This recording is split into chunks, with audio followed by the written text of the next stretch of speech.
Ciao, sono Luciano Monosilio, chef del ristorante Pipero Roma di Corso Vittorio Emanuele, ovviamente in Roma. Oggi vi presento i segreti della cottura della pasta. Primo punto, la scelta della tipologia di pentola. Questa varia in base al formato di pasta che noi scegliamo. Se scegliamo un formato lungo come linguine o spaghetti, andremo a utilizzare una pentola stretta ed alta. Se invece scegliamo formato corto, come una mezza manica, un fusillo o una penna, larga e bassa. L'importante è ricordare di utilizzare per ogni mezzo chilo di pasta, cioè 500 grammi, almeno 2 litri di acqua. Secondo punto, il sale. Il sale è un legame ionico, quindi è molto importante ricordare che questo sì è solubile in acqua, ma non evapora.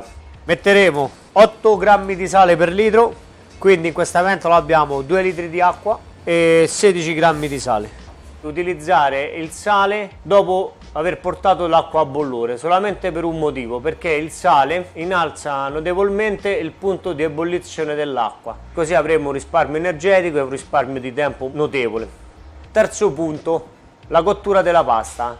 Abbiamo un nostro retaggio culturale che ci porta a scegliere automaticamente un formato di pasta. Gli esempi più comuni sono lo spaghetto alle vongole, la linguina allo scoglio, una mezza manica alla matriciana o un pacchero al sugo. Quindi abbiamo già di base un'ampia gamma di combinazioni precodificate, quindi diciamo la scelta del formato è la parte più semplice.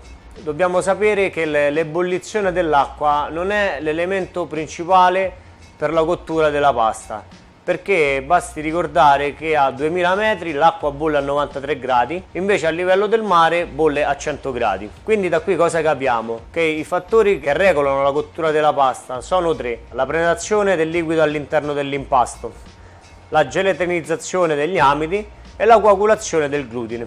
Questi tre processi avvengono a temperature che oscillano dai 60 agli 80 gradi. Portare l'acqua a bollore con un coperchio, quindi riduciamo notevolmente i tempi di ebollizione. Dopodiché possiamo buttare la pasta, girare, far bollire un minuto.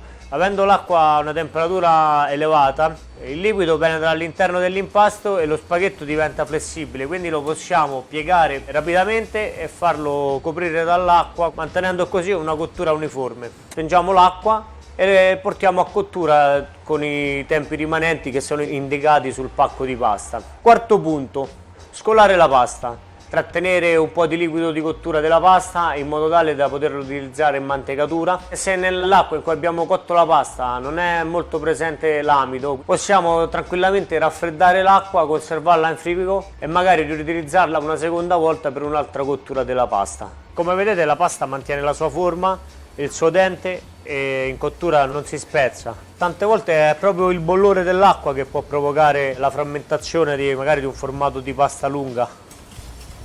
Aggiungiamo acqua di cottura, andiamo a mantecare la nostra pasta sul fuoco.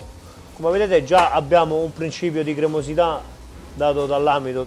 La pasta è mantecata completamente, cremosa, viscosa.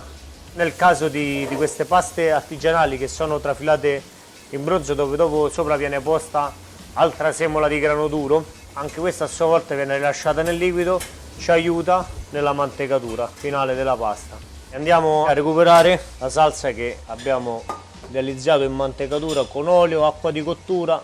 Voilà. Questo è un aglio, olio e peperoncino. Quinto punto, raffreddamento della pasta. È importante farlo senza passare la pasta sotto l'acqua o nel mettere la pasta magari in acqua e ghiaccio, perché se facendo questo procedimento andremo a levare diciamo tutta l'amidosità della pasta e tutto il suo sapore.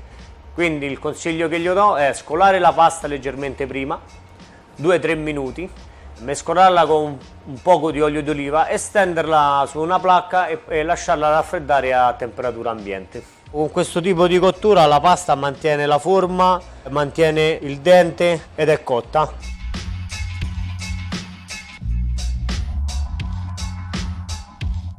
Adesso con lo spaghetto che abbiamo scolato andiamo a fare il nostro piatto storico, anzi il mio piatto più famoso, che è la carbonara.